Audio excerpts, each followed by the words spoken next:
जैन विद्यार्थियों, मैं कमल साहू कमल tuition class में आप सभी विद्यार्थी का एक बार फिर से स्वागत करता हूं। विद्यार्थियों, जिस प्रकार से हम शुरुआत करते हैं पिछले वीडियो के जो हमारे होमवर्क होते हैं उनके आंसर से, वहीं से चलिए आज भी शुरुआत कर रहे हैं। तो सबसे पहले प्रश्न हमारा था, ही ड्रिंक टी, ठीक है, वह चाय पीता था। You did not eat mango, तुम आम नहीं खाते थे। डिड ही फ्लाई काइट, क्या वह पतंग उड़ाता था। Did I not go to school, क्या मैं स्कूल नहीं जाता था। दे वेयर सीइंग टीवी, वे टीवी देख रहे थे। She was not cooking food, क्या वह भोजन नहीं पका रही थी। वेयर वी प्लेइंग फुटबॉल, क्या हम फुटबॉल खेल रहे थे। Was Ram not doing dance, क्या राम डांस नहीं कर रहा था। दे हैड कॉट फिश, वे मछली पकड़ चुके थे। ही हैड नॉट प्लेड मैच, वह मैच नहीं खेल चुका था। हैड यू वॉश्ड क्लॉथ, क्या तुम कपड़ा धो चुके थे। Had he not taken money, क्या वह पैसा नहीं ले चुका था। I had been reading book since 2 o'clock, मैं 2 बजे से पुस्तक पढ़ रहा था। He had not been writing letter for 2 hours, वह 2 घंटे से पत्र नहीं लिख रहा था। He had been teaching English for 4 hours, क्या वह 4 घंटे से अंग्रेजी पढ़ा रहा था। Had I not been buying vegetable since morning, क्या मैं सुबह से सब्जी नहीं खरीद रहा था। ही विल ईट मैंगो, वह आम खाता होगा। Will they not see TV, वे टीवी नहीं देखते होंगे। सेल वी रीड बुक, क्या हम पुस्तक पढ़ते होंगे। Will he not go to school, क्या हम स्कूल नहीं जाते होंगे। तो इस तरीके से आप लोगों को मैं फ्यूचर टेंस तक का, फ्यूचर इंडेफिनिट का ही क्वेश्चन दिया हुआ था। और ये पास्ट का इंडेफिनिट, पास्ट का कंटिन्यूस, पास्ट का परफेक्ट, पास्ट का परफेक्ट कंटिन्यूस, और ये हमारा फ्यूचर। सभी टेंस में विद्यार्थियों खाली एक ही चीज आप लोगों को मैं बार बार समझा रहा हूँ। जो कोई भी शुरुआत वीडियो देखता होगा तो समझ में काफी कुछ आता होगा, ऐसा बात नहीं है। हर वीडियो में आपको समझ आता है कुछ ना कुछ, लेकिन आप अगर यदि शुरू से प्रारंभ वीडियो से अंत तक का वीडियो कंटिन्यू देखेंगे, हर दिन का होमवर्क कंप्लीट करेंगे, अपने आंसर का मिलान करेंगे, और इस तरीके से अगर आप अपने कॉपी में लिखते हुए आगे बढ़ेंगे तो आपका अंग्रेजी बाकी की तुलना में एकदम स्ट्रांग होगा।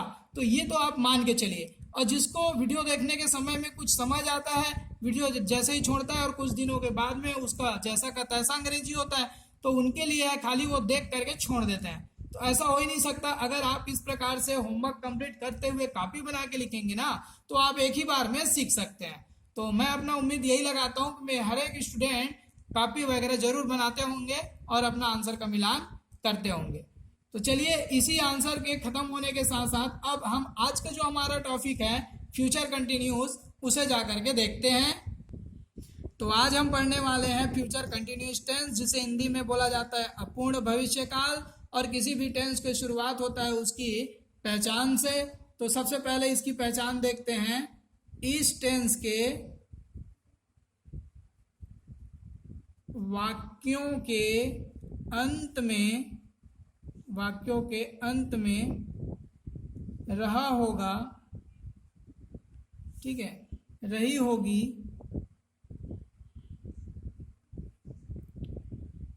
रहे होंगे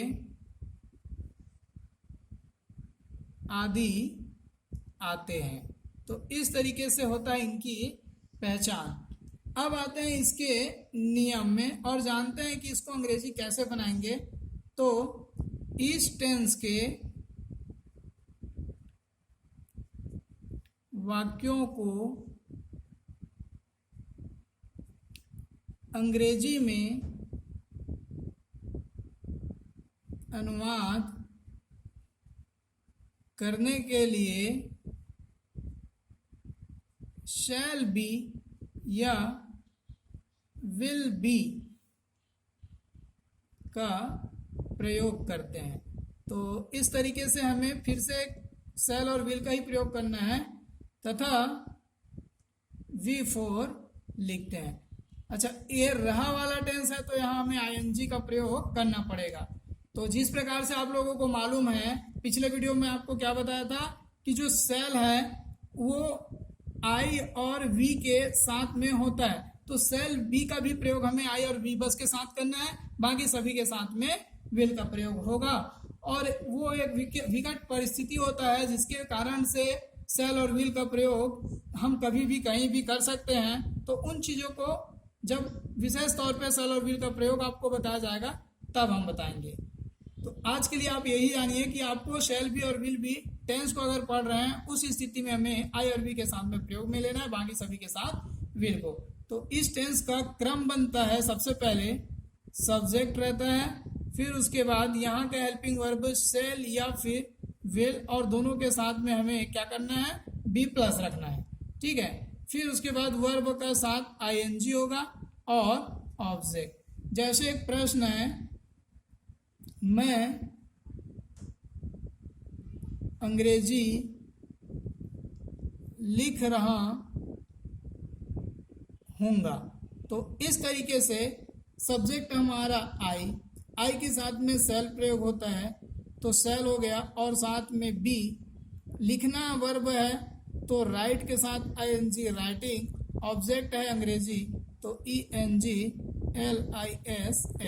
तो इस तरीके से ये हमारा बनता है अंग्रेजी ट्रांसलेट। दूसरा है, वह स्कूल जा रहा होगा, वह स्कूल जा रहा होगा, वह आम खा रहा होगा। आप किसी भी चीज़ों को बना सकते हैं। ही विल बी, बी भी रहेगा, गोइंग स्कूल। तो इस तरीके से ये हमारा हो गया सिंपल, और सिंपल के बाद अब हम बनाने जाएंगे निगेटिव को। तो निगेटिव देखते हैं, जिसे हम नकारात्मक कहते हैं, ठीक है। नकारात्मक के लिए हमारा नियम कहता है इस टेंस के वाक्यों को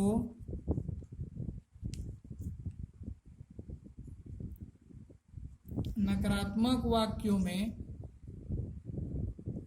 बदलने के लिए, इस टेंस के वाक्यों को नकारात्मक वाक्यों में बदलने के लिए वाज या वेयर के बाद नॉट बी, बदलने के लिए इस टेंस के वाक्यों को नकारात्मक वाक्य में बदलने के लिए वाज और वेयर के बाद में नॉट बी का प्रयोग करते हैं। इस तरीके से कोई भी टेंस हो, जब जब हमको निगेटिव बनाना रहता है तो हमेशा हेल्पिंग वर्ब के बाद में ही हमारा नॉट लगता है। तो यहाँ पर चूंकि बी भी साथ में था, जैसे देख सकते हैं यहाँ पर विल बी, तो क्या होगा, नॉट पहले रहेगा, उसके बाद में बी होगा। तो उसी को लिखना था, सही लिखवाना होता, इसलिए थोड़ा सा कंफ्यूजन हो रहा था। तो नॉट बी का प्रयोग करते हैं, और जो वर्ब का साथ हमारा फोर्थ फॉर्म है एनजी वाला, वो काम हमें फिर से करना है और V4 लिखते हैं। तो इस तरीके से पूरे टेंस को क्या होगा, एक फॉर्म वर्ब कहाँ नॉट लगता है, इस तरीके से समझते हुए अगर हम आगे बढ़ते हैं तो हमेशा सही होता है। क्रम देखते हैं, सबसे पहले सब्जेक्ट, और सब्जेक्ट के बाद हमारा हेल्पिंग वर्ब, तो हमारा सेल और विल था। यहाँ हमें नॉट पहले लिखना है, साथ में बी, फिर इसके बाद वर्ब का हमारा आईएनजी फॉर्म रहेगा और ऑब्जेक्ट। जैसे प्रश्न है, प्रश्न यहाँ दिख रहा है कि वह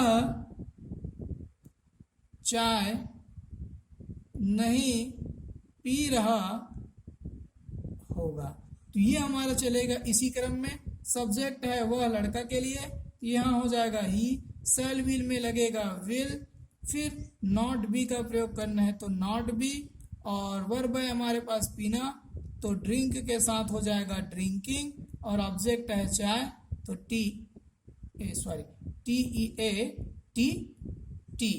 इस तरीके से बन गया ये हमारा निगेटिव। इसी निगेटिव में एक प्रश्न और देखते हैं।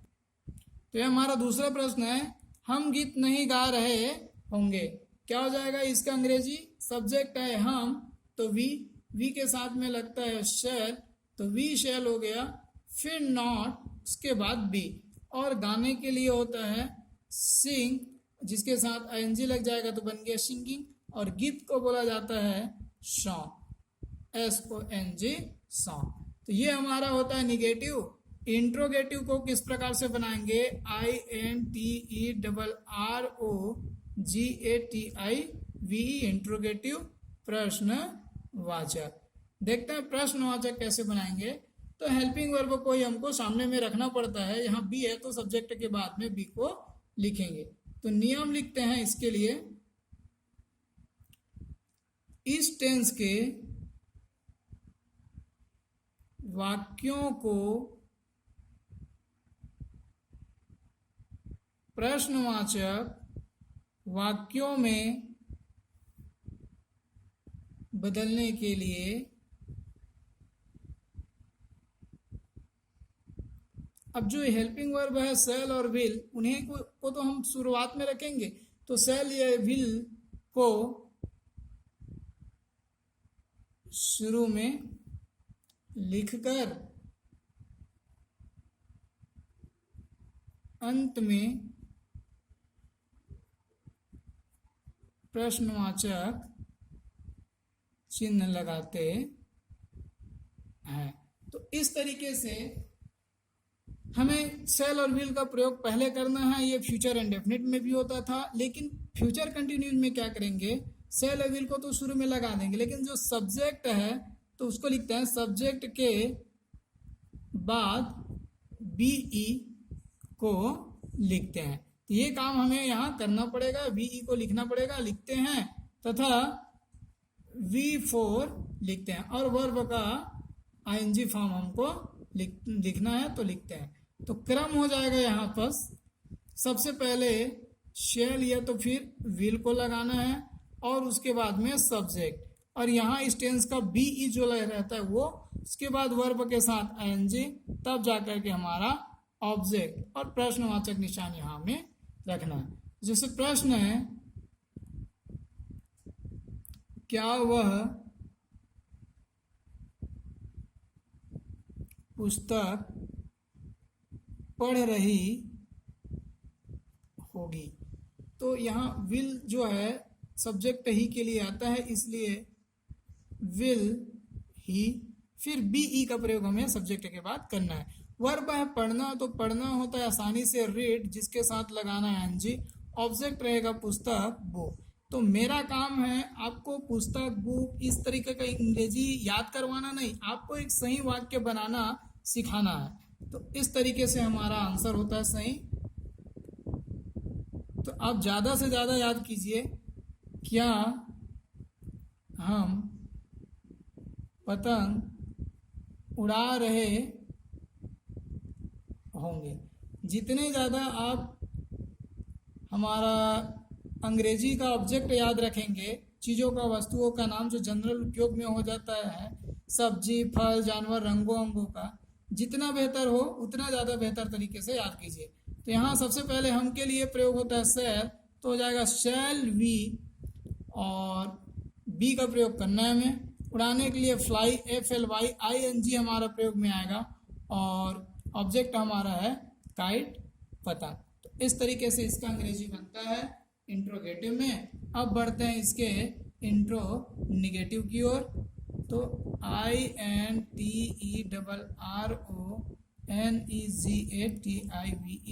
इंट्रोनिगेटिव। तो इंट्रोनिगेटिव हम किस प्रकार से बनाएंगे, सबसे पहले देखते हैं नियम को। तो नियम है, इस टेंस के वाक्यों को अंग्रेजी में अनुवाद करने के लिए सेल या विल को शुरू में लिखकर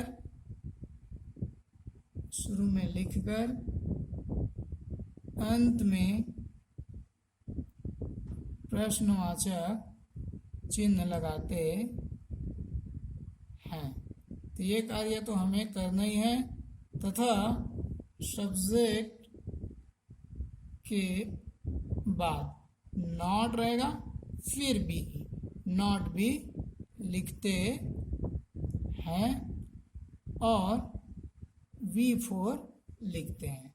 तो वर्ब का आईएनजी फॉर्म यहाँ भी हमारा साथ में रहेगा। किसी भी टेंस में अगर एक बार जो भी फॉर्म है वो हमारा सिंपल, निगेटिव, इंट्रोगेटिव हर जगह में दिखाई देता है। सिर्फ पूरा टेंस में एक पास्ट टेंस ही एक ऐसा टेंस है जहाँ इंडेफिनिट में सिंपल बनाते समय सेकेंड फॉर्म, उसके बाद सेकेंड फॉर्म किसी भी टेंस में कहीं भी प्रयोग नहीं होता।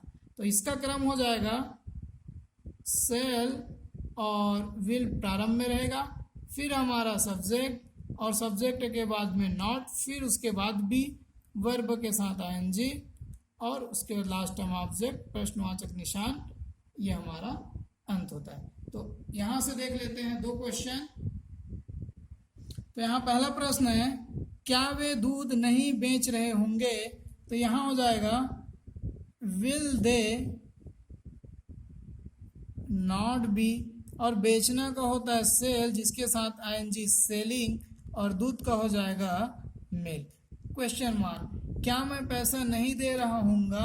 यहाँ हो जाएगा सेल लगता है आई के साथ, तो सेल आई नॉट बी, देना को बोलता है गिव, तो गिव के साथ आईएनजी गिविंग, और पैसा को बोला जाता है मनी, क्वेश्चन मार्क लास्ट में। तो इस तरीके से ये हमारा आज का टेंस फ्यूचर कंटिन्यूस टेंस होता है समाप्त। और अब आप लोग थोड़ा सा स्क्रीनशॉट ले लीजिए आपका होमवर्क का, यहाँ से ले सकते हैं आप लोग आज का जो हमारा होमवर्क है उसका स्क्रीनशॉट। और विद्यार्थी सभी प्रश्नों को आप लोग प्रॉपर जिस प्रकार से अभी तक बनाते आ रहे होंगे उसी प्रकार से बनाइए, और जो भी आंसर होता है उसका मिलान करते समय बिल्कुल सावधानी से मिलान कीजिए। कहीं भी जो भी टेंस में आपको वर्ब में या हेल्पिंग वर्ब में किसी प्रकार का कोई कठिनाई का सामना करना अगर पड़ेगा तो आप लोग बेझिझक होकर के व्हाट्सएप नंबर हमारा दिया गया है उस पर व्हाट्सएप कर सकते हैं। और सभी से निवेदन है, अगर वीडियो आपको पसंद आता है तो वीडियो को अपने दोस्तों से शेयर कीजिए। आज के ज़माना में 4G लॉकडाउन के समय में तो हर किसी के हाथ में मोबाइल दिख ही जा रहा है और घर में बैठे बैठे आराम से अंग्रेजी पढ़ सकते हैं। और किसी भी स्कूल में तो इस प्रकार से अंग्रेजी टेंस को पढ़ाना ज़्यादा देखा नहीं जाता, अक्सर करके बच्चे लोगों का यही शिकायत रहता है। और पूरे यूट्यूब चैनल में मैंने सर्च मार करके देखा भी हुआ है कि इस प्रकार से टेंस को पूरा तरीके से बताया नहीं गया है। तो मैं ट्यूशन के माध्यम जैसे पढ़ाया जाता है उसी तरीके से आपको एक प्रॉपर तरीके से अंग्रेजी को सिखाने का पूरा कोशिश किया हूँ। इसके आगे हम लोग जब पढ़ेंगे वॉइस में तो टेंस का क्या रोल है, कैसे हम लोग इसके माध्यम से आगे का अंग्रेजी समझ सकते हैं, इन सभी बिंदुओं को भी आसानी से समझ पाएंगे। तो चलिए ठीक है, मिलते हैं इसी के साथ इन सभी क्वेश्चनों के आंसर में। और नेक्स्ट वीडियो हमारा रहेगा फ्यूचर परफेक्ट टेंस का, उस पर तब तक के लिए जय हिंद, जय भारत विद्यार्थियों।